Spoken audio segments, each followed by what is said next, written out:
शेर और चूहा की कहानी। जंगल का राजा शेर खा पीकर आराम से एक पेड़ की छांव से सो रहा था। तभी कहीं से एक नटखट चूहा वहां आ पहुंचा और खेलने लगा। खेलते खेलते वह शेर के ऊपर चढ़ गया। कभी वह शेर की पीठ पर दौड़ता तो कभी सिर पर चढ़ जाता। कभी वह उसके कान पर झूलता तो कभी उसकी पूंछ से खेलता।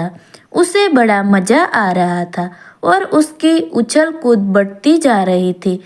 नटखट चूहे की धम्माचौकड़ी से शेर की नींद टूट गई। आँख खोलकर उसने देखा कि एक छोटा सा चूहा उसके ऊपर खेल रहा है।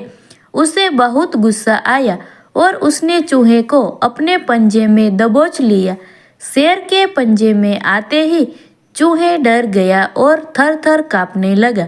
शेर बोला, बदमाश चूहे, तेरी इतनी हिम्मत कि तू जंगल के राजा शेर की नींद में खलल डाले। अब तेरी खैर नहीं, मरने के लिए तैयार हो जा। अब मैं तुझे मारकर खा जाऊंगा। मौत सामने देख चूहा गिड़गिड़ाने लगा। वनराज, मुझे क्षमा करें, मुझसे बहुत बड़ी भूल हो गई। मुझ जैसे छोटे से प्राणी को खाकर आपको क्या मिलेगा? आपका पेट तो भर नहीं पाएगा। कृपा कर मुझे छोड़ दीजिए। अवसर आने पर मैं अवश्य आपके काम आऊँगा। चूहे की बात सुनकर शेर हंसने लगा और बोला, मैं जंगल का राजा हूँ। मुझसे बलशाली इस पूरे जंगल में कोई नहीं। तू छोटा सा चूहा मेरे क्या काम आएगा? लेकिन फिर भी मैं दया करके तुझे प्राणदान देता हूँ। मेरी नज़रों से दूर हो जा और आइंदा कभी मेरी नींद में खलल मत डालना। चूहा धन्यवाद कहकर वहाँ से चला गया। कुछ दिन बीते। एक दिन शेर जंगल में शिकार के लिए घूम रहा था कि वह शिकारी द्वारा बिछाई जाल में फंस गया।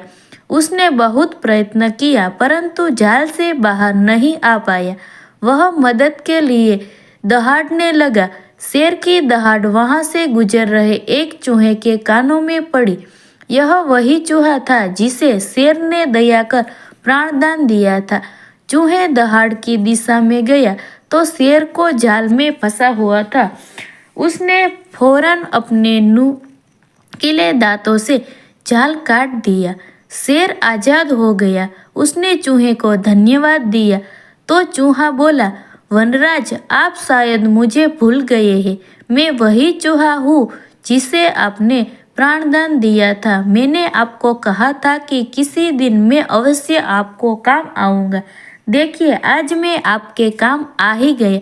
शेर को वह दिन याद आ गया और उस दिन की अपनी सोच पर बहुत पछतावा हुआ कि जिस चूहे को उसने तुच्छ समझा था उसी की सहायता से वह शिकारी से बच पाया है।